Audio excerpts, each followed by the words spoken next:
El título del sermón es parte 1, introducción al libro del Apocalipsis, escritura Apocalipsis 1, del 1 al 3, la serie Cristo victorioso, la iglesia victoriosa. Amén. La revelación de Jesucristo que Dios le dio para mostrar a sus siervos las cosas que deben suceder pronto, Él la dio a conocer enviándola por medio de su ángel a su siervo Juan, quien dio testimonio de la palabra de Dios y del testimonio de Jesucristo y de todo lo que vio. Bienaventurado el que lee y los que oyen las palabras de la profecía. El que lee, el pastor que se la lee y ustedes que escuchan, dice la palabra de Dios. Y guardan las cosas que están escritas en ella, porque el tiempo está cerca. Amén. Padre, te damos gracias por tu palabra. Abre nuestro entendimiento. Padre, creo que hay mucha mala información acerca del libro del Apocalipsis y aún posiblemente hasta miedo, Padre. Pedimos que nos enseñe la belleza del libro, que traiga conforte, que traiga alivio, que nos enseñe la gloria de Cristo y a regocijarnos en que podemos sufrir, podemos, Padre, ir por mucha persecución, pero ya somos victoriosos porque Cristo ha ganado la batalla. Oh Padre, esto va a ser de gran importancia. Pedimos, Padre, que el libro no cause división, sino, Padre, una unión con un regocijo en ver al Cristo como el Rey de Reyes y el Señor de Señores. Pedimos esto en el nombre de Jesús y para tu gloria. Amén y amén. Pueden tomar asientos, amados. Antes de empezar, quiero darle 2 o 3 pensamientos que creo que van a ser muy importantes. Primero, entendemos que hay muchos cristianos que son cristianos que aman al Señor, que miran el libro del Apocalipsis en diferentes maneras, con diferentes conclusiones. Hermanos que son hermanos que aman a Cristo, nunca quieren traer división al cuerpo del Señor, pero tienen diferentes opiniones o creencias sobre el libro.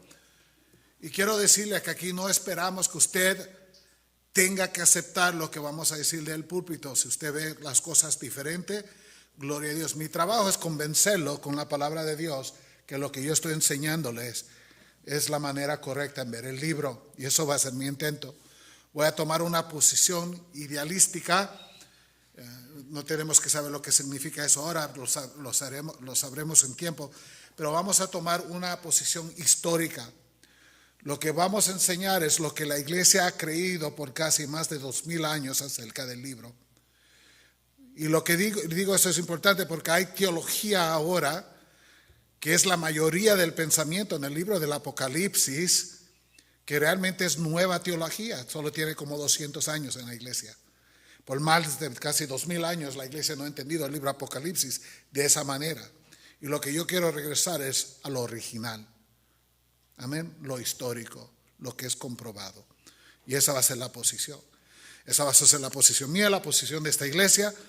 Y ojalá que el Señor abra nuestros pensamientos. Lo que no quiero ver es división sobre el libro. El libro debe traer unión, no división. Y pido por favor que si usted tiene diferente opinión, que escuche. Es posible que Dios, el Espíritu Santo, le enseñe algo nuevo, algo mejor. Amén. Es lo único que pido, que escuche con corazones abiertos a lo que se tenga que decir, sabiendo que lo que estamos enseñando es la posición histórica de la iglesia. No es algo nuevo, no es algo moderno, es lo que la iglesia siempre ha creído. Amén. Ojalá que eso tenga sentido. Mi intento no es causar división, sino traer confort, alivio y una vista del Señor que le traiga a Él gloria y que sustente al cuerpo de Cristo. Bueno, dicho esto, también quiero que sepa que el libro del Apocalipsis es grandemente necesario en la iglesia de hoy. Y veremos a ver por qué esto es así. Bueno, amados, empecemos. El libro del Apocalipsis no tiene como propósito confundir a la iglesia, sino a consolarla. El Apocalipsis es increíble en su belleza y en su poder. ¿En qué otro lugar de las Escrituras contemplamos a Jesús en toda su gloriosa majestad como en el libro del Apocalipsis? Lo miramos a Él como el Cordero inmolado y el león que conquista, el gobernante de las naciones, el pastor que guía a su pueblo a casa y el rey ante quien toda nación se inclina. lo miramos regresar, no montado en un asno, pero en un caballo blanco y majestuoso. No como vino la primera vez para servir, pero como el conquistador y el rey, dice, con coronas de diademas alrededor, con una espada que sale de su boca para cortar la nación, con sus ropas ya empapadas con la sangre de sus enemigos. Es una foto abrumante, espectacular de lo que miramos de Cristo. Lo veremos venir con el ejército de los cielos, miramos los santos con Él, miramos una visión de la nueva Jerusalén descender del cielo, miramos la gloria de Dios consumada. Es un libro espectacular. Lamentablemente, sin embargo, tanta teología deficiente y especulación descuidada ha rodeado este libro, tanto que muchos creyentes lo abordan con temor o lo evitan por completo. Yo he escuchado personas decir, ¿sabes qué?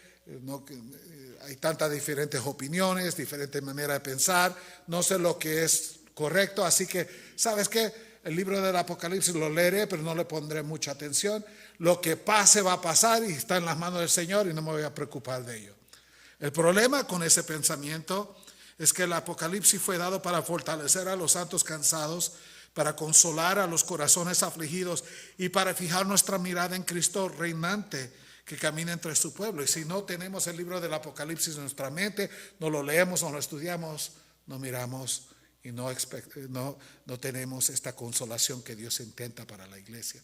¿Cuántos de ustedes están afligidos? ¿Cuántos de ustedes miran a este mundo y dicen, ugh? ¿Cuántos de ustedes miran las políticas de este mundo y dicen, ay Dios mío, ayúdanos? Amén. ¿Cuántos de ustedes miran lo que está ocurriendo en Norte Corea con los cristianos y cómo los están matando? Y dicen, ay Señor, ven Señor, te necesitamos. El libro es consolación a la iglesia. Y es importante que lo leamos y entendemos lo que está en él.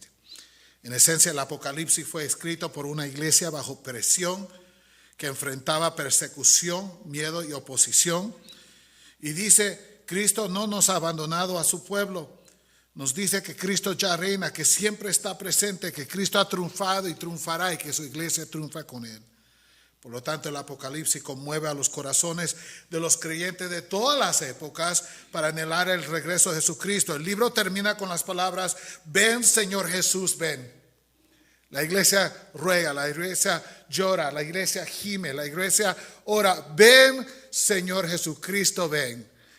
Lo dijo la iglesia del tiempo de Juan, lo ha dicho la iglesia durante la época de la iglesia, durante esos terribles tiempos cuando la iglesia ha sufrido grave persecución. La voz de la iglesia ha sido por los últimos 2000 años, ven Señor Jesús, ven. El tema entonces del libro del Apocalipsis es Cristo victorioso, la iglesia victoriosa. El gran tema del Apocalipsis es simplemente y es gloriosamente lo siguiente: Jesucristo ya ha vencido, ya reina en victoria y al final de esta era consumirá todo. Y debido a que Cristo ya ha vencido en la cruz, su iglesia ha vencido y reinará con Él para siempre. Escuche la diferencia, porque mucha gente lee el libro del Apocalipsis y dice, es el libro donde enseña que Cristo un día va a ganar. ¿Pueden ver la diferencia? Pero el Apocalipsis no enseña que un día Cristo va a ganar. El Apocalipsis enseña que Cristo ya ganó. Amén. ¿Cuándo? En la cruz. Él derrotó la muerte, pecado, a Satanás, al infierno. Él rescató a usted, me rescató a mí. Él ascendió, está en gloria, está sentado en la diestra del Padre, donde le dice, espérate aquí mientras traigas tu enemigo bajo de tus pies. La palabra de Dios enseña que Él reina, que Él gobierna, que Él está en cargo, que Él es el Rey de Reyes, el Señor de Señores. Cristo ya ha ganado. Amén. No, el Apocalipsis no enseña que Cristo va a ganar, sino que Cristo ya ganó en su primera venida y la iglesia es victoriosa en Él durante la época de la iglesia y un día regresará y consumará todo. Todo será consumado. Sea la gloria para el Señor. Y este punto de que Cristo ya ha ganado se puede ver en Juan 16:33. Estas cosas les he hablado para que en mí tengan paz. En el mundo tienen tribulaciones, pero confíen, lean conmigo. Yo he vencido al mundo. Cristo ya es victorioso. Amén. Él no dice yo voy a vencer al mundo. ¿Pueden ver la diferencia? Él dice que yo ya he vencido al mundo. Gloria sea a Dios. En Apocalipsis 1:5 dice: y de parte de Jesucristo, el testigo fiel, el primogénito de los muertos y el soberano de los reyes de la tierra, al que nos ama y nos libertó de nuestros pecados con su sangre. Pero miren esa parte, dice la palabra de Dios: el soberano de los reyes de la ¿qué? De la tierra. Este mundo no gobierna, este mundo no es soberano. ¿Quién es el soberano sobre toda la faz de la tierra? Sobre todos los reyes, todos los presidentes, todos los gobernadores, sobre todo potestad. ¿Quién es el que reina sobre todo? Es Jesucristo. Él ya ganó. ¿Dónde, amados? En la cruz, en la primera venida. Así que este libro nos enseña que las cosas no siempre son lo que parecen. A veces parece que el mal está ganando. En el propio libro de Apocalipsis miramos la bestia que ruge. Al mundo se burla de la iglesia. Los santos sufren. Los fieles parecen derrotados. Pero el Apocalipsis nos muestra la realidad desde la perspectiva del cielo. Lo que parece derrota es victoria. Lo que parece silencio es Dios preparando un juicio. Lo que parece debilidad es Cristo manifestado en su poder. Gloria sea a Dios. Una y otra vez, Cristo es revelado como el vencedor en el libro del Apocalipsis. Miremos este tema. Nos enseña que Cristo es el vencedor sobre la muerte. Apocalipsis 1, del 17 al 18 dice: no temas, yo soy el primero y el último, el que vive. Y estuve muerto, pero ahora estoy vivo por los siglos de los siglos y tengo las llaves de la muerte y del que Hades. Cristo es victorioso sobre la muerte. Dice: yo tengo las llaves sobre las muertes y sobre el infierno. Yo viví, estuve muerto y ahora vivo para siempre. No, yo soy el rey. Pongan sus vistas en ¿qué? En mí. Cristo es no solamente victorioso sobre la muerte, pero es victorioso sobre Satanás. Apocalipsis 20, versículo 10. Y el diablo que los engañaba fue arrojado al lago de ¿qué? Fuego y azufre. Ya ha perdido y seguirá perdiendo y será derrotado completamente, tirado al fuego y el azufre.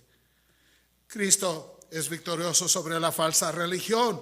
Apocalipsis 19, versículo 20. Y la bestia fue apresada junto con el falso profeta que hacía señales en su presencia, con los cuales engañaba a los que habían recibido la marca de la bestia y a los que adoraban a su imagen. Los dos fueron arrojados vivos al lago del fuego que arde con ¿qué? Azufre. Pierde las falsas religiones, pierde el mormonismo, pierde el testigo de Jehová, pierde el budismo, pierde cualquier religión, pierde el ateísmo, todo pierde, todo caerá, solo quedará Cristo. Gloria sea a Dios. Cristo es victorioso sobre el mundo, el sistema mundano. Apocalipsis 19, 16. En su manto y en su mulo tiene un nombre escrito, lean conmigo: Rey de Reyes y Señor de Señores. ¿Quién es Él? El Rey de Reyes y ¿qué? El Señor de Señores. No hay ningún otro poder mundano que pueda triunfar. No hay gobierno que pueda ganar. No hay presidente que pueda escribir leyes. No hay nadie que pueda derrotar al ¿quién? Al Rey de Reyes y al Señor de ¿qué señores? Él gobierna toda la humanidad. Entonces el libro del Apocalipsis enseña: Cristo ya es victorioso. ¿Cuándo? Ahora. En la época en que usted y yo vivimos, entre la primera venida y la segunda venida, llamamos la época de la iglesia. Cristo ya reina. Gloria sea a Dios. No es que Cristo va a reinar, ya está sentado, ya está esperando la consumación de todas las cosas. Ya es el Rey de Reyes, el Señor de Señores. Gloria sea a Dios. Así que los santos pueden sufrir, pueden ser perseguidos. Algunos incluso pueden morir por su fe. Sin embargo, en Apocalipsis ya se presentan victoriosos, lavados en la sangre del Cordero, sostenidos por la gracia, vengados por Dios y reinando con Cristo para siempre. Y es por esta idea, amados, y por favor pongan atención, es tan importante que Cristo ya es victorioso, que la muerte ya ha sido derrotada, como dice Corintios. Esta idea tan importante porque los mártires han dado sus vidas gratuitamente. La sangre de ellos han corrido por la larga historia humana. Ellos dicen que le dicen a César, le dicen al rey: ¿qué me vas a hacer? ¿Matarme? Solo cuando tú me mates me pones en la presencia de aquel que ha ganado y en que yo reinaré con él. Es por eso que ellos se han levantado contra la Iglesia Católica, contra la gran persecución que ellos trajeron contra la Reforma. Es por eso que ellos escribieron la Biblia y la traducieron en idiomas, incluso cuando eso le costó sus vidas. Es por eso que los santos han muerto, porque saben que la muerte ya no tienen victoria sobre ellos. ¿Qué es la muerte? Es un vehículo que nos transporta a la presencia de este Rey que amamos. Amén. La muerte es un monstruo. Es una bestia feroz para el incrédulo. Viene, lo ataca, lo mata y lo lleva gritando al infierno. Para un cristiano, ¿qué es la muerte? Es un consiervo del Señor que nos trae y es un vehículo porque somos transportados en la presencia del Señor. Y por eso los cristianos, sabiendo que este mundo no es su hogar, sabiendo que Cristo ya ha reinado, que tiene la llave sobre el infierno y la muerte, han dicho: hazme tu peor y yo haré lo mejor, seguiré predicando.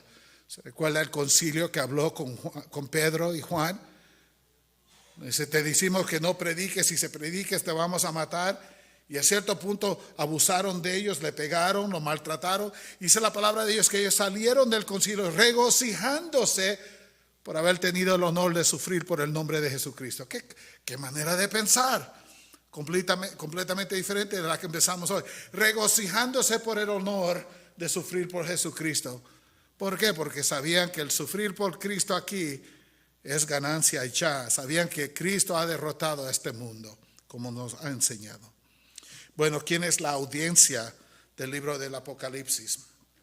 Bueno, la audiencia era la iglesia entonces que recibió el libro y la iglesia ahora que necesita el libro. Era para ellos y es para nosotros.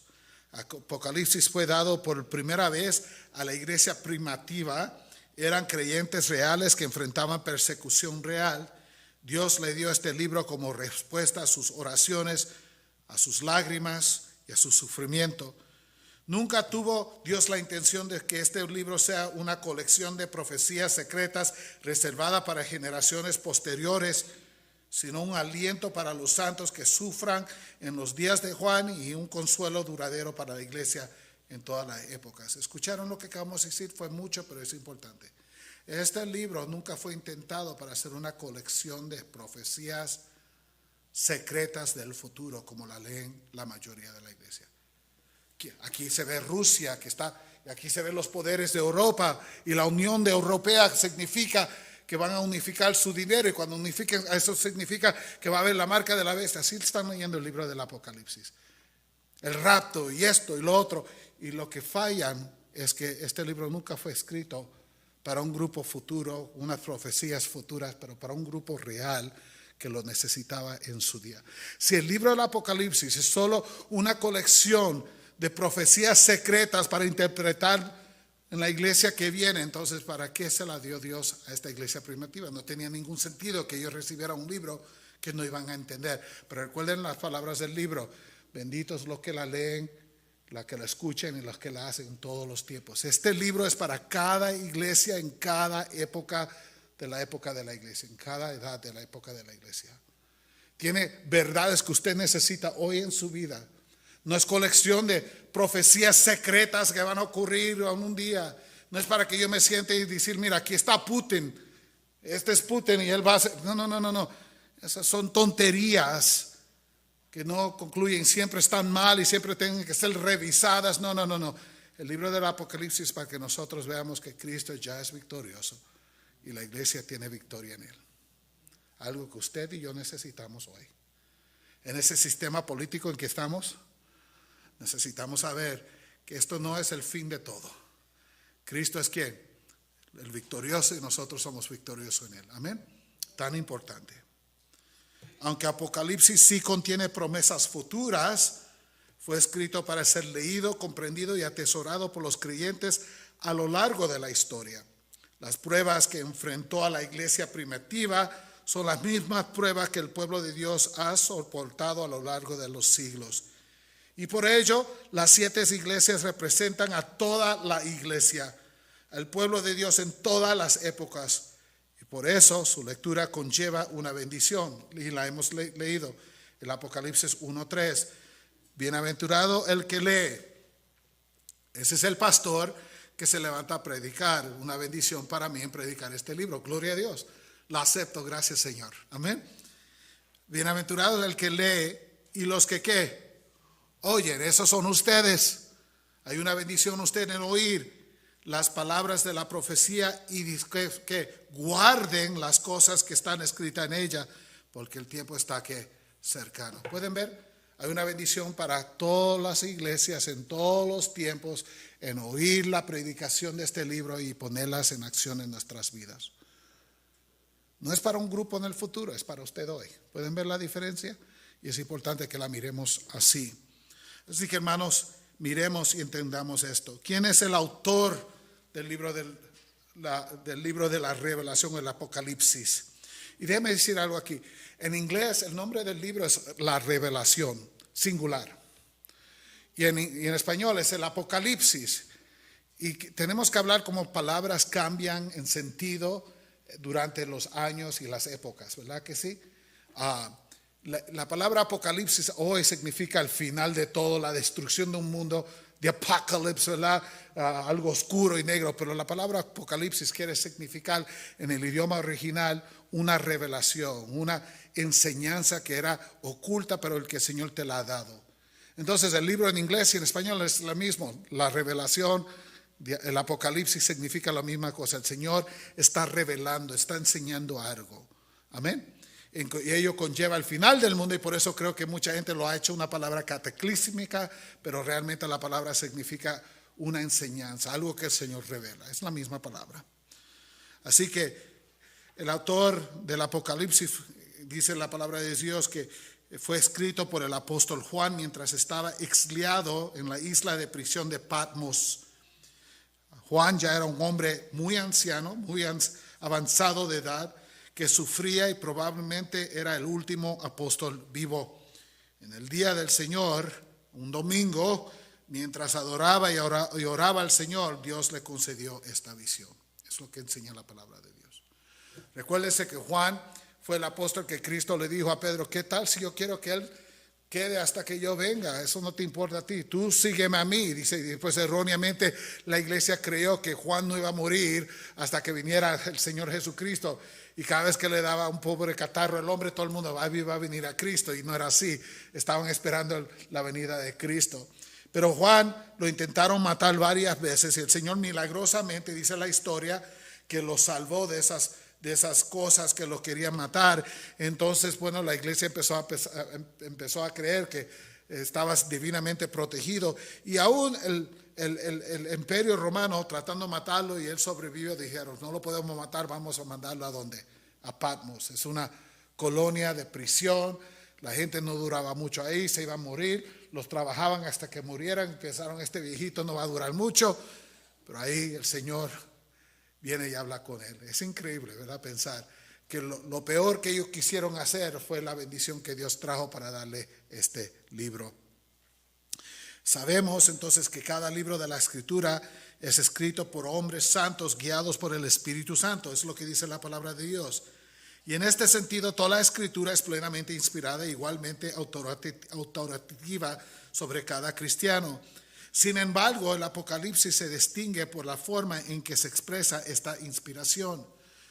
La palabra dice que los hombres fueron movidos por el Espíritu Santo, escribieron, usaron su pensar, su razonar, su vocabulario y escribieron, pero todos los que escribieron, porque era bajo la dirección del Espíritu Santo, era exactamente lo que Dios quiso que escribiera. Entonces, por eso es palabra de Dios. Pero el libro de Apocalipsis sí contiene eso, pero también contiene algo diferente. El Señor le revela ciertas cosas y se escribe estas palabras, dictación, diferente que a otros libros. Sí, Juan fue movido por el Espíritu Santo, sí escribió todo lo que el Espíritu quería que escribiera, pero también tenemos porciones y visiones donde Dios dice: escribe esto, tal como lo estoy. Y Él parece que se lo dicta y Él lo escribe. Es algo increíble pensar.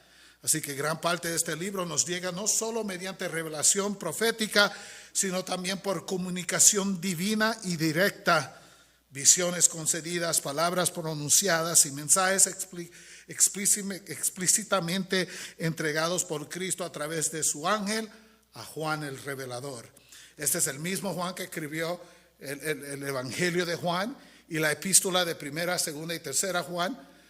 Por la iglesia lo conoce como Juan el revelador, por el libro del Apocalipsis. Y en este sentido, Apocalipsis entonces tiene el carácter de instrucción revelada, cuidadosamente comunicada y fielmente registrada para el bien de la iglesia. Al comienzo del Apocalipsis se nos dice algo muy importante. En Apocalipsis capítulo 1, versículo 1. La revelación ¿de quién? De Jesucristo. ¿Quién la dio? Que Dios le dio. ¿A quién? Para mostrar a sus siervos las cosas que deben suceder pronto. Entonces, la revelación ¿de quién? De Jesucristo, que Dios le dio ¿a quién? A su Hijo Jesucristo. Así que el tema de revelación, el Apocalipsis, es ¿quién? Jesús. Es Jesús. El Padre revela al Hijo, se la dio al Hijo. ¿Para qué? Para que usted y yo la recibamos, los siervos. Él la dio a conocer enviándola por medio de su ¿qué? Ángel. Y el ángel se la entregó ¿a quién? A Juan. ¿Puede ver la sucesión? El Padre da la revelación del Hijo al Hijo, que se la da al ángel, que se la da ¿a quién? A Juan. Amén. ¿Pueden verla? ¿Y es para quién? Para usted y para yo. Que Dios le dio para mostrar a sus siervos, usted y yo, las cosas que deben suceder pronto. Pronto, en la época en que venimos, entre la primera y la segunda venida. Esto va a ser muy importante para usted. Porque el libro del Apocalipsis abarca este tiempo en que vive la iglesia. Amados, estamos leyendo aquello que Dios mismo ha revelado. Este es el propósito en Cristo y su plan para la historia de la iglesia, dado para fortalecer, instruir, consolar a su pueblo hasta que Cristo regrese. Aquí se revela el plan de Dios para usted y para mí como hijos de Dios. Gloria sea a Dios por esta verdad. Entonces, con todo esto dicho, ahora vamos a llegar a una parte que va de mucha información. Por eso les di las notas. 9 proposiciones sobre la estructura del Apocalipsis que debemos tener en cuenta. Tenemos que saber estas 9 cosas y van a ver por qué, para poder leer el libro del Apocalipsis, entenderlo tal como Dios quiso que lo entendamos. Para no salirnos y estar especulando cosas que no debemos estar especulando. Amén. 9 proposiciones. La primera y más larga, aquí vamos a pasar mucho tiempo, pero es importante y está en sus notas. Proposición número 1, la primera y la más larga, dice lo siguiente: el libro del Apocalipsis está compuesto por 7 secciones paralelas, cada una de las cuales abarca toda la era de la iglesia, desde la primera venida de Cristo hasta su regreso. Amén. Y antes de seguir, quiero decir, le doy gracias a Dios por la escritura de William Hendrickson, la escritura de Simon Christmaker y la escritura de Thomas han sido una gran bendición a mi vida, y mucho de lo que ellos han enseñado históricamente se encuentra aquí en este sermón. Quiero dar crédito donde crédito debe estar. Pero otra vez regresemos a esta proposición número 1. El libro del Apocalipsis no es, mire, un solo libro que empieza y termina. Es un libro donde hay 7 secciones paralelas, donde se enseña una cosa, se reenseña otra vez, pero con más detalles, se reenseña otra vez, pero con más detalles, 7 diferentes veces. Cada sección paralela empieza ¿dónde? En la primera venida de Cristo y termina ¿a dónde? En la segunda venida de Cristo, lo que llamamos la época de la iglesia. Esta es la época en que usted y yo estamos viviendo, entre la primera y la segunda venida de Cristo. Amén. Entonces, literalmente, este es para usted y para mí, dado por Dios. 7 secciones paralelas. ¿Y por qué 7 secciones paralelas? Déjeme hablarle a usted del evangelio, los evangelios. Usted ha leído el libro de Mateo, Marco, Lucas y Juan. Lo han leído, ¿verdad? Usted ha leído estos libros y ha entendido que cada libro tiene su diferente perspectiva de los eventos de Cristo. Amén. Algunos de esos libros tienen más detalles que otros. Algunos contienen historias que otros no contienen. ¿Y por qué es que Dios nos dio 4 evangelios? Es para que cuando los armonicemos, los pongamos juntos, tener la foto completa de quién ha escrito de todas estas perspectivas. ¿Podemos entender esto? Así funciona el libro del Apocalipsis. 7 secciones paralelas. Otra vez, es un gran círculo, regresamos a la misma verdad, a la misma época. Es otra vez enseñándonos la misma cosa para que podamos tener una foto completa de lo que está ocurriendo en la época de la iglesia. Amén. ¿Tienen el sentido? Cada sección contempla la misma realidad desde un ángulo distinto, recordándonos que a través de toda prueba, todo juicio y toda visión, Cristo reina, la iglesia persevera y los propósitos de Dios son seguros. Apocalipsis no es, escuche, el Apocalipsis no es, y es importante que lo entiendan, no es, como algunos han enseñado, una línea de tiempo de eventos futuros, sino una serie de visiones dadas por el Espíritu para fortalecer el pueblo de Dios en toda época. El Apocalipsis no es que aquí empieza y aquí termina y esto es una serie de eventos que va a conclusión. No, es la misma época vista 7 diferentes veces. Completo, 7, porque va a ser completamente la visión que necesitamos de la época en que ahora vivimos. Tan importante. Bueno, con esto dicho, esa es la proposición 1. ¿Cuáles son estas 7 secciones? Y esto es lo que hace esta proposición 1, la más larga. Vamos a ir por las 7 secciones paralelas. Sección paralela número 1. Cristo en medio de los candeleros. El capítulo 1 al 3 nos enseña que los 7 candeleros de oro representan a las 7 iglesias y Cristo camina en medio de ellas como su Señor resucitado y reinante. El número 7 señala la plenitud, recordándonos que estas iglesias representan a toda la iglesia en cada época. Amén. En cada época. Cada carta está dirigida a una congregación real, pero cada una también habla más allá de su propio momento histórico. En conjunto nos muestran que Cristo conoce a su iglesia, vela por su iglesia, corrige a su iglesia y preserva a su iglesia desde el principio hasta el mismo fin de nuestra presente era de la iglesia. Amén. Miramos las candelabras, Cristo camina entre medio de ellas, nos enseña que Cristo está en medio de la iglesia. ¿Cuántas iglesias hay? 7. No todas buenas, algunas pasando por graves problemas, la mayoría con un pecado, otro que tiene que Cristo liderar con ellos. 2 iglesias que están haciendo lo correcto entre las 7, pero hay 7 iglesias. Esto son iglesias reales, recibieron las cartas dirigidas a ellas, las cartas de otras iglesias, todo se leyó, todo se entendió. Era necesario que ellos supieran que Cristo está en medio de ¿qué? De su iglesia. Si esto es verdad, Cristo está aquí hoy. Amén. Si Cristo está en medio de las candelabras, si Él camina entre sus iglesias, Él está aquí hoy, con usted y conmigo, enseñándonos por medio de su Espíritu Santo las verdades que necesitamos saber, corrigiéndonos si estamos mal, como corrige a muchas iglesias. Se recuerda a la iglesia de Éfesos en el libro del Apocalipsis, están haciendo todo bien, excepto que han perdido su primer amor. Su teología es perfecta, su aplicación es correcta, su corazón está incorrecto, algo está mal. Corríjanlo. Recordamos la iglesia de Laodicea, una iglesia grande, popular, llena de gente, millares de gentes que venían, como decimos hoy, a mega church, una iglesia mega grande, con una gran reputación. Y Cristo dice, si ustedes tienen reputación, que están vivos y son grandes, pero están muertos, necesitan más de Cristo. Si no se arrepiente, le va a quitar su candelabra, le va a quitar su luz, le va a quitar su habilidad de ser iglesia. Tenía reputación mundana como una gran iglesia, pero Cristo cuando ve, mira las deficiencias. Amén. ¿Pueden verlo? Entonces Cristo está en medio de sus iglesias. Es tan importante que sepamos eso. Él corrige, Él da consuelo a los que están sufriendo, Él les da ayuda a los que necesitan ayuda, y los que están mal, Él dice, corrijan esto antes que sea muy tarde.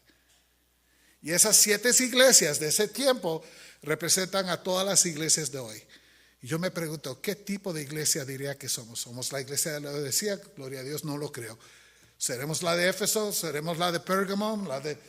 ¿Cuál iglesia? ¿La de Filadelfia? ¿Qué es lo que diría Cristo de esta iglesia hoy? Es una buena pregunta para hacer. Sección paralela número 2. La visión del cielo y de los sellos. Los capítulos 4 al 7 forman la siguiente gran sección del libro del Apocalipsis. Nuestra atención es elevada de la tierra al cielo, donde vemos a Dios sentado en su trono, rodeado de adoración incesante. En su mano hay un rollo sellado con 7 sellos. Este es el plan soberano de Dios para toda la historia. Y se pregunta, ¿quién puede abrir los sellos si no se encuentra nadie? Y solo el Cordero, Cristo, que fue inmolado y ahora reina, es digno de tomar el rollo y abrirlo. Los ángeles dicen, mira, el león de la tribu de Judá, lo mira como el conquistador, el que va a venir. Y cuando Juan abre sus ojos y lo mira, él dice, lo miré como un cordero, como vino la primera vez.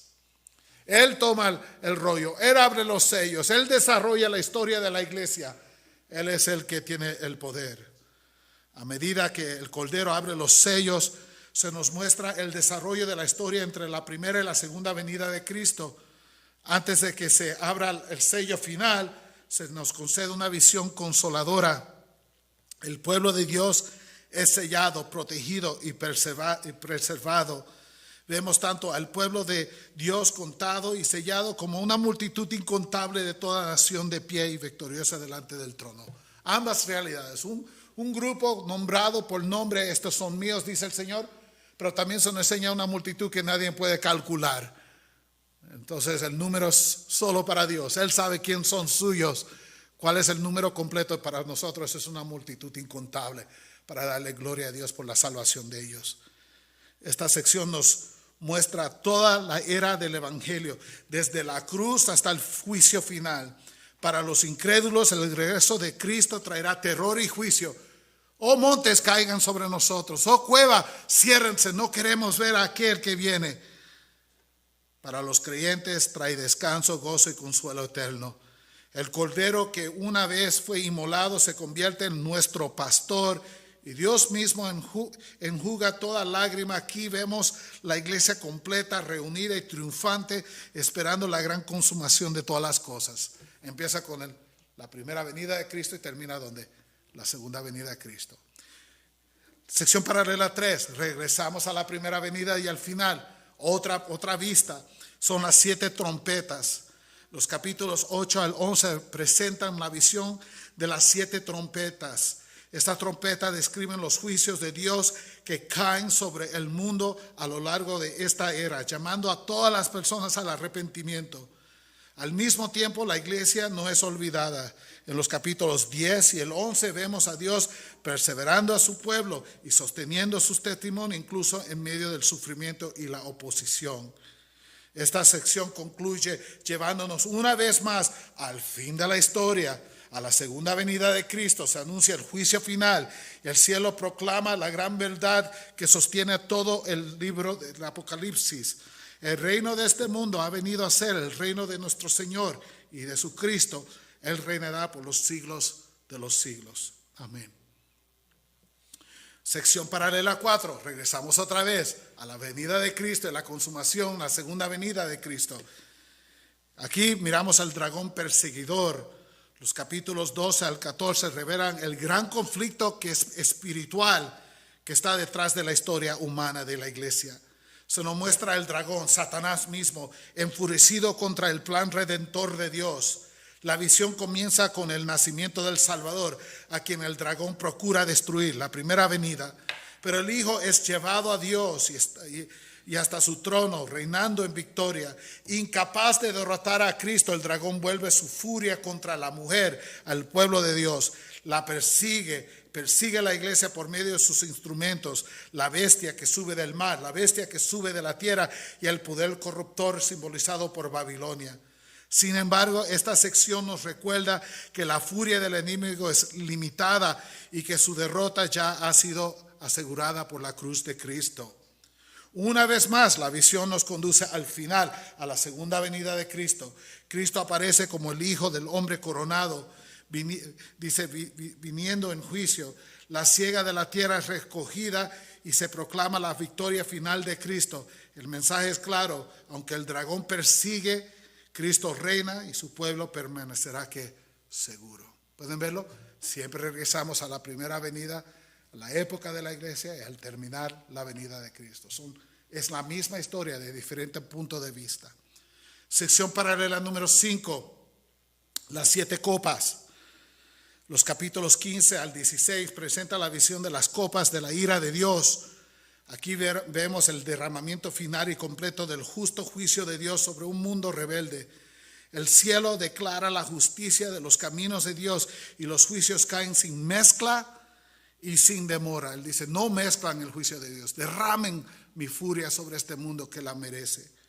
Una vez más, la visión nos lleva al final de la historia, la segunda venida de Cristo. El lenguaje es inconfundible, la creación misma es deshecha mientras Dios trae el juicio final. Todo refugio del hombre es derrumbado, nada queda en pie delante de la santidad del Señor. Esta sección nos recuerda que la paciencia de Dios tiene un tiempo señalado, un límite, y que su justicia será plenamente manifestada. Amén. Sección paralela número 6, la caída de Babilonia. Los capítulos 17 al 19 retratan la caída dramática de Babilonia. Todo poder corrupto, todo poder opuesto a Dios que se exalte contra Cristo cae. El sistema del mundo que una vez parecía invisible queda al descubierto, es juzgado, es derribado. Junto con Babilonia, la bestia y el falso profeta reciben su castigo final. En el centro de esta sección se alza una visión gloriosa de Cristo.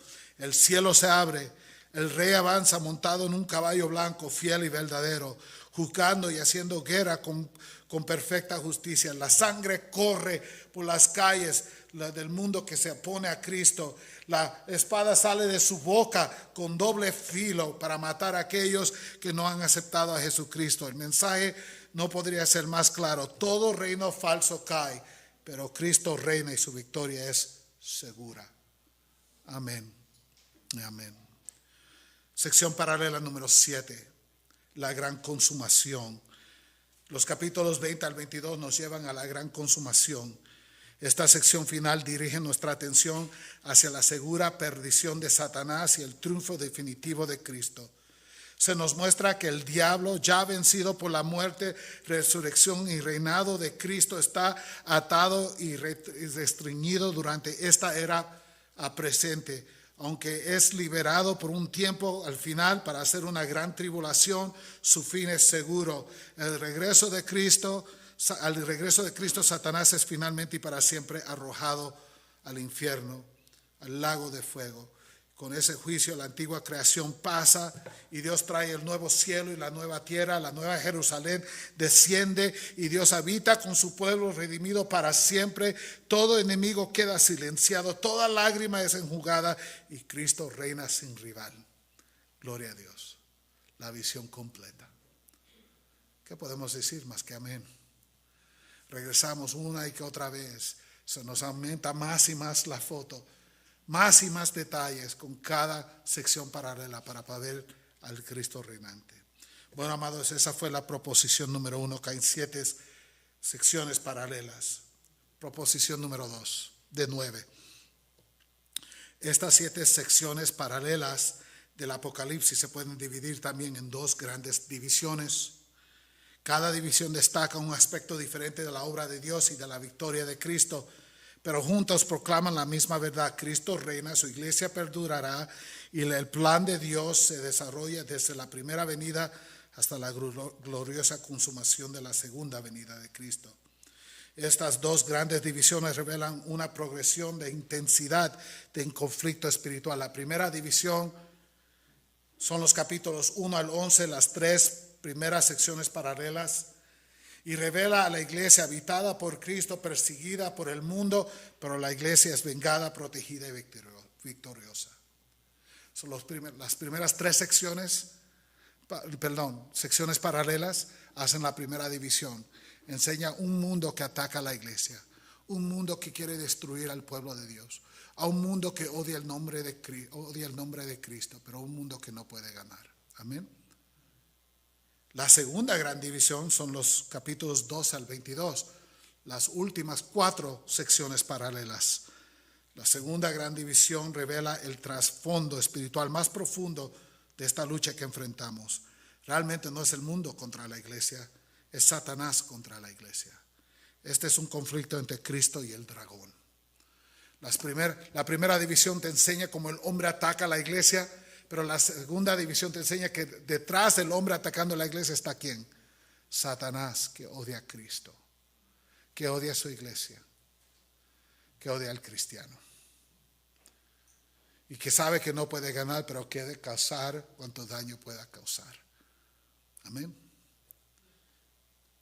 Proposición número 3.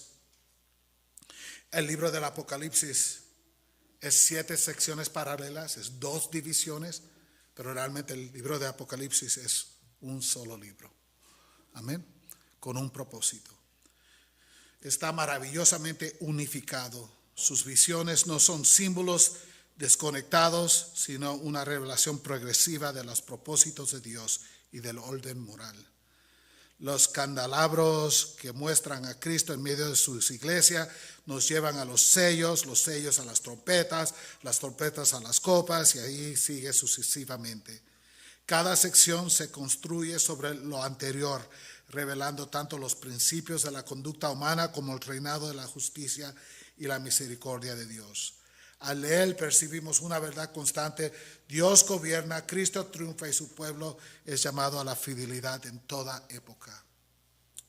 Proposición número 4. Las 7 secciones paralelas del libro del Apocalipsis están organizadas en un orden ascendente y culminante.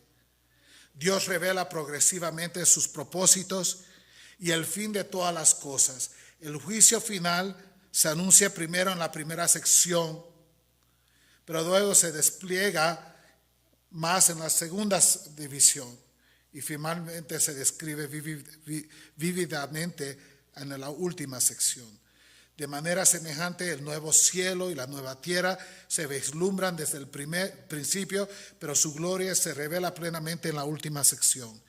Esta estructura nos recuerda que el plan de Dios se desarrolla de manera gradual, pero segura, hasta que todo se cumpla en Cristo.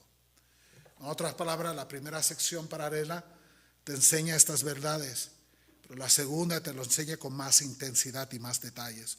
La tercera con aún más detalles y más intensidad, hasta que llegamos a la séptima y estamos abrumados sin aliento diciendo: esto es algo increíble. Viene el Nueva Jerusalén, desciende del cielo, Cristo pelea, los enemigos están muertos, la sangre corre por todas las calles. Algo que se vio en las secciones anteriores, pero con el detalle tan intenso en la última sección que quedamos sin aliento en nuestros pulmones. Este es el Dios, ese es el Dios más grande, el Dios soberano. Amén. Proposición número 5. El libro del Apocalipsis está compuesto por imágenes vivas y conmovedoras. Visiones que comunican la verdad mediante símbolos. Al interpretar los detalles, escuchen, debemos mantenerlos en armonía con la imagen principal.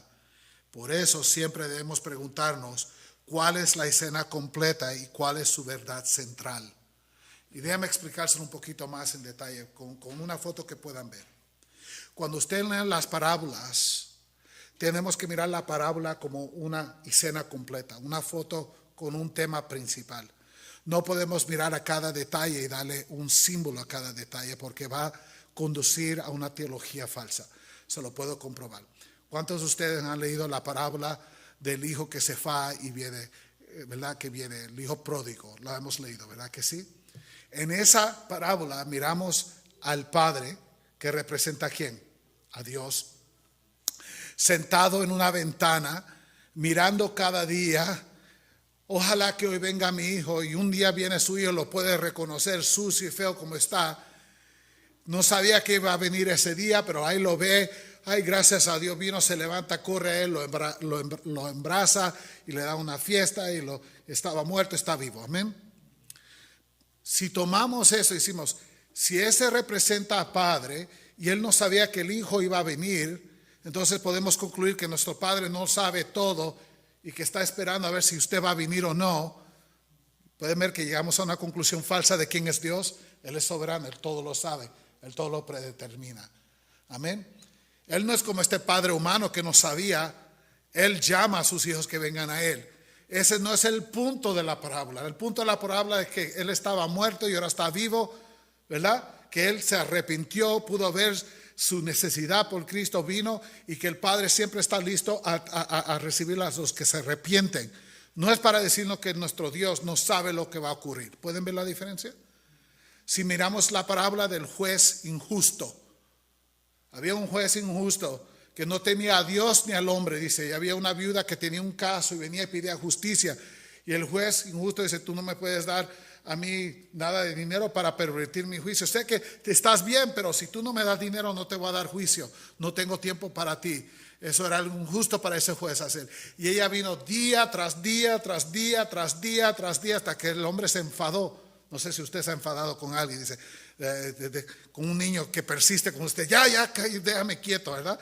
Llegó al punto donde el juez dice, déjame quieto, ¿sabes qué? Te voy a dar justicia porque me estás amargando la vida con tu presencia. Te voy a dar lo que tú quieras para que me dejes quieto, no quiero ver tu cara nunca jamás. Mira, aquí tienes, y se fue. Y Cristo dice, así es la oración. Si tomamos esa parábola y decimos, entonces Dios es un Dios que injusto, que tenemos que hasta que Él se enfade y diga, ¿sabes qué? Ahí tienes lo que déjame quieto. Tenemos una visión errónea de Dios. La foto no es que Dios es exactamente como este juez. Esos son los detalles. El tema central es que si un juez inmundo puede ser conmovido por persistencia, ¿cómo no un Dios bueno ama a su pueblo? ¿Pueden ver la diferencia? Así leemos las parábolas y no miramos los detalles específicos, miramos el tema central. Así se tiene que leer el libro del Apocalipsis. Amén.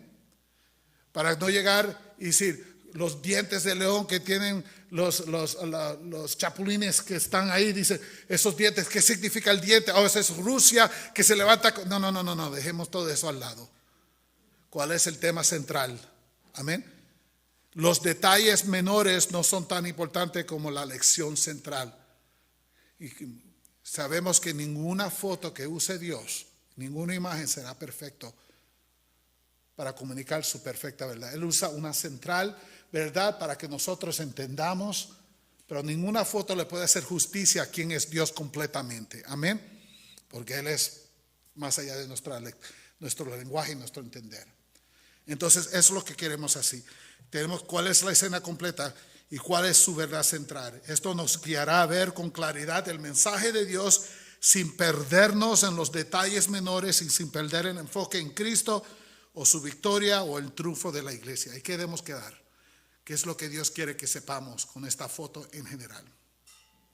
Es la mujer Israel, son los niños, son 12, tiene que ser 12 niños, son las tribus del... No. ¿Qué es la imagen central? Amén. ¿Qué es lo que el Señor está hablando? Proposición número 6. Los sellos, las trompetas, las copas, la ira y otros símbolos semejantes en el libro del Apocalipsis no están destinados a señalar eventos o fechas específicas en la historia.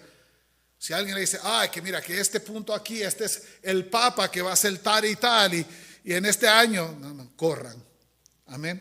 No. Dejen eso al lado, corran. Ninguno de los símbolos está ahí para distinguir o darte fecha, un número secreto, una fecha que usted va a entender que nadie más ha entendido y la iglesia nunca ha entendido por 2000 años. Así no funciona Dios. Más bien, estos se revelan principios que operan en todo el mundo. Estos símbolos nos enseñan cómo Dios gobierna, cómo actúa el pecado y cómo la justicia y la misericordia de Dios se manifiestan a lo largo de todas las generaciones. Los símbolos enseñan los propósitos de Dios. Proposición número 7 de 9, casi terminamos. El libro del Apocalipsis está profundamente arraigado en los eventos y circunstancias de la época de Juan. Amén. Juan recibió el libro, se los mandó a las 7 iglesias que vivían en su tiempo. Mira, en el mundo había más de 7 iglesias, pero estas 7 iglesias juntas, el número 7 enseña la completa foto de todas las iglesias que existen en el mundo hoy. Amén. Es lo que está enseñando Cristo. Este libro está profundamente arraigado en los eventos y circunstancias de la época de Juan. Los símbolos fueron dados para hablar de las condiciones reales que enfrentaba la iglesia primitiva y deben interpretarse a la luz de ellos. Comprender el mundo vivió Juan, su persecución, las religiones falsas y los poderes que se oponían a Cristo como el Imperio Romano, nos ayuda a entender tanto el significado de los símbolos como la esperanza duradera que ofrecen a los creyentes en toda época. En otras palabras, para entender el libro no podemos divorciar el libro de lo que entendió la primera iglesia. Ellos fueron que recibieron el libro primero. La historia de ellos tiene que controlar cómo miramos el libro del Apocalipsis. ¿Amén? ¿Tiene sentido? No le podemos dar un sentido moderno porque vivimos en el año 2026. Así no funciona la iglesia o el libro. Proposición número 8. El libro del Apocalipsis está profundamente arraigado en las Escrituras. Más de 1000 veces en el libro de Apocalipsis se hace referencia a algo del Antiguo o el Nuevo Testamento. ¿Sabían eso? Increíble. Juan está escribiendo escritura usando las Escrituras como se la da Dios. Sus visiones, los símbolos no son aislados ni misteriosos fuera de la palabra de Dios. Para entenderlo todo correctamente debemos interpretarlo en armonía con toda la Biblia. No le vamos a dar una interpretación moderna. Estos son helicópteros de guerras. No habían helicópteros de guerras durante el tiempo de Juan. No podemos hacer algo tan torpe como eso, ¿verdad? Que sí, tenemos que mirarlo tal y como son. Así que debemos permitir que la Escritura interprete la Escritura. Eso es una buena proposición para usted. Y escuche, eso significa 4 cosas. Número 1, debemos hacer justicia al contexto inmediato en el que ocurre el pasaje en el cual tenemos preguntas. Cuando estamos leyendo una sección paralela del libro del Apocalipsis, si tenemos preguntas, tenemos que mirar el contexto de dónde se encuentra ese versículo en esa sección. No vamos a correr a las noticias de hoy, vamos a mirar la sección en que está. Número 2, debemos consultar pasajes paralelos en el mismo libro del Apocalipsis. Si tenemos preguntas aquí de algo, sabiendo que el libro está en 7 secciones paralelas que enseñan la misma verdad, vamos a leer todas las secciones y entender esta parte que no entendemos. Porque miramos que todo se revela en intensidad y con más detalles mientras más leemos el libro del Apocalipsis. Número 3, debemos consultar pasajes paralelos en otros libros del Nuevo Testamento. Sabemos que el libro de Tesalonicenses dice que no todos vamos a morir, pero todos seremos cambiados, un abrir y cerrar del ojo, la última trompeta, ¿verdad? Hablando de la segunda venida de Cristo. Hay pasajes en el Nuevo Testamento que hablan de la segunda venida de Cristo, hay pasajes que hablan de la primera venida de Cristo, hay pasajes que hablan de lo que la iglesia va a experimentar durante estas 2 venidas. Todo eso se ocurre en el libro del Apocalipsis, tenemos que consultarlo. ¿Amén? ¿Tiene sentido? Y por último, el libro de Apocalipsis está impregnado de imágenes y temas del Antiguo Testamento. Versículos, citaciones explícitas. Tenemos que entender lo que significó aquí, tiene que significar acá. Amén. Un punto para que considere. ¿Cuántos han leído de la marca de la bestia, el 666? ¿Han tenido preguntas sobre ese? ¿Cuántos han tenido preguntas del 666? Es una marca auténtica, es un tatuaje. Por un tiempo era un tatuaje que la gente iba a tener y después cambió. Se hizo el barcode. En la mente de la gente que le hacen el scan cuando va a la marqueta, el barcode, esas las líneas. Y ahora dice que va a ser un chip, algo computadora. Ha cambiado durante los años, pero es algo auténtico. Tiene que ser así.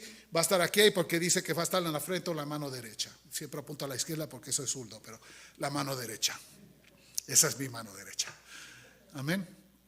Pero si vamos al Antiguo Testamento y miramos en el Antiguo Testamento que Babilonia es llamada por Dios a infundir la justicia de Dios sobre Israel, que se había apostetado, el Señor manda a un ángel y le da una pluma y le da tinta y le dice: ve y marca a todos los que me sirven a mí en la frente. ¿No han leído eso en el Antiguo Testamento?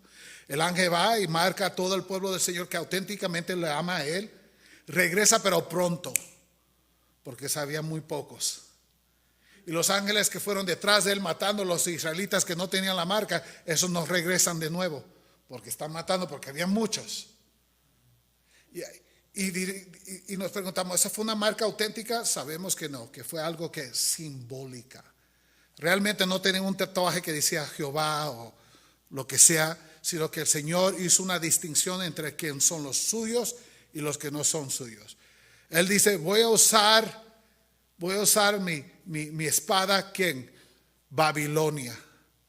Dice que los ángeles fueron y mataron con la espada. Sabemos que ningún ángel mató a Israel, que fue el ejército de Babilonia. Ellos eran la espada en las manos de los ángeles que el Señor usó. Todo era simbólico. ¿Pueden entender?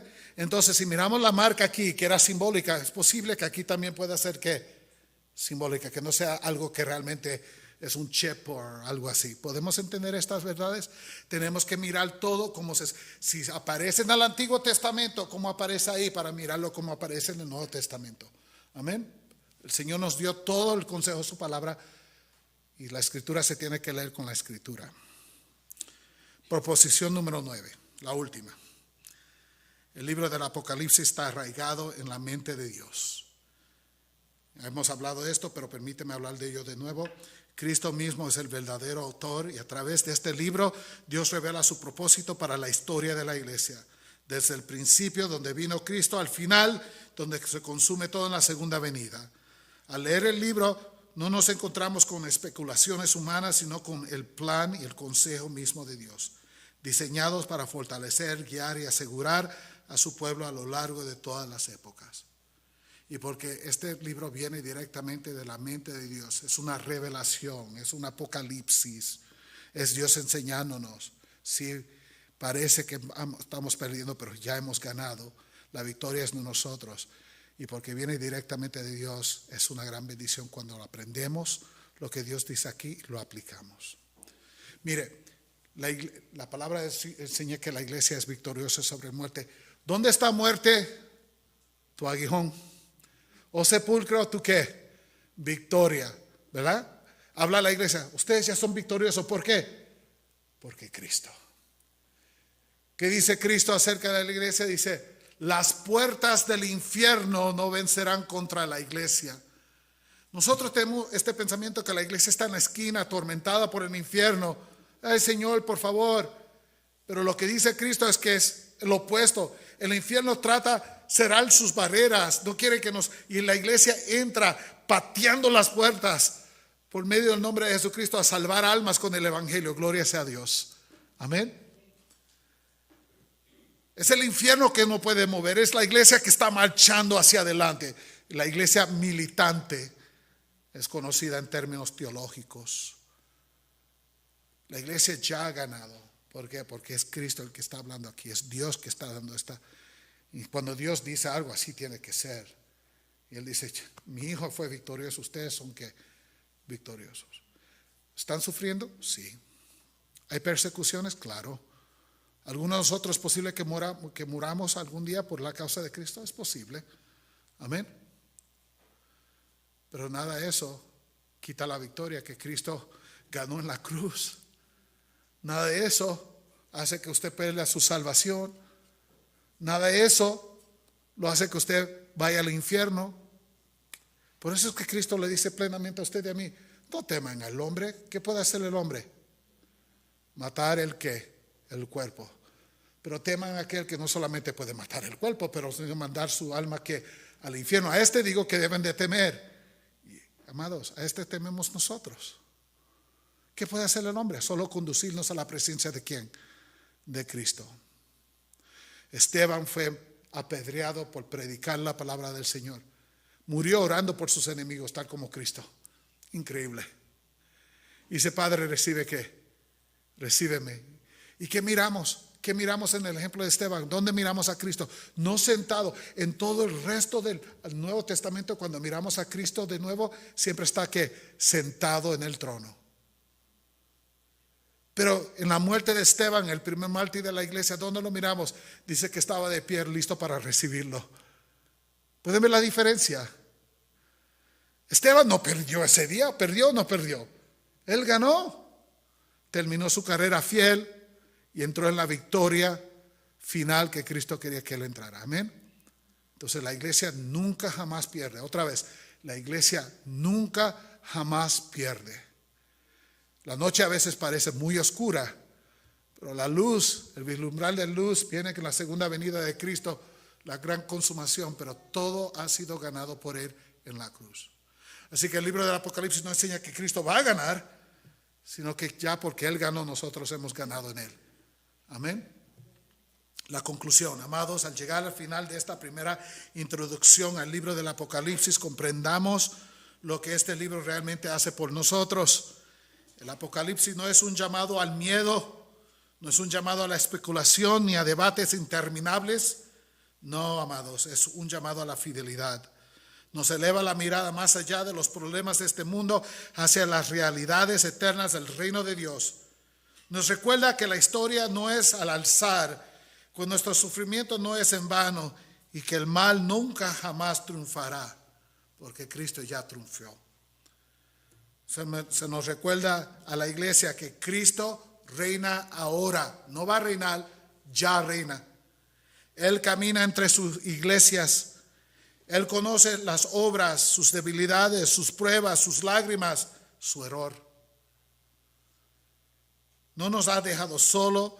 Él está con nosotros por su Espíritu, sosteniéndonos, corrigiéndonos, perseverándonos para su gloria. Por lo tanto, el Apocalipsis nos enseña cómo vivir como un pueblo entre su primera venida y el regreso que estamos anhelando. La iglesia puede ser oprimida, difamada, perseguida, incluso asesinada, pero nunca es abandonada y nunca pierde. Mientras más el mundo oprima, mientras más Satanás ataque, más el perfume sale de la iglesia, el perfume del evangelio. El cordero que fue inmolado es victorioso y su pueblo está con él, lavado en su sangre y sostenido por su gracia. Así que, amados, leamos estas palabras del libro del Apocalipsis con corazones reverentes. Escuchémoslas con fe y guardémoslas en vidas obedientes. Y es mi oración que el Apocalipsis nos haga firme cuando el mundo tiemble, nos anime en nuestro testimonio, que nos anime en nuestro testimonio bajo presión y profundice nuestro anhelo por el día en que la fe se convertirá en vista. Hasta ese glorioso día, vivamos como el pueblo victorioso, no por nuestra fuerza, sino porque Cristo es victorioso. Y junto con la iglesia, a lo largo de todos los siglos, que vivamos con el pensar del final del libro del Apocalipsis. Amén. Ven, Señor Jesús. Ven. Amén. Padre, te damos gracias por esta larga introducción a un libro completamente necesario. Y pedimos que la apliques a nuestras vidas, Padre, de una manera especial. Hemos dado notas para que el pueblo tuyo pueda revenir a estas verdades y estudiarlas. Padre, enséñanos la importancia del libro, de la victoria que ya tenemos en Cristo, de la iglesia militante, Padre, de la victoria asegurada, del Padre, el futuro ya claro y en tus manos. Pedimos que sigas con nosotros en el nombre de Jesús y para tu gloria.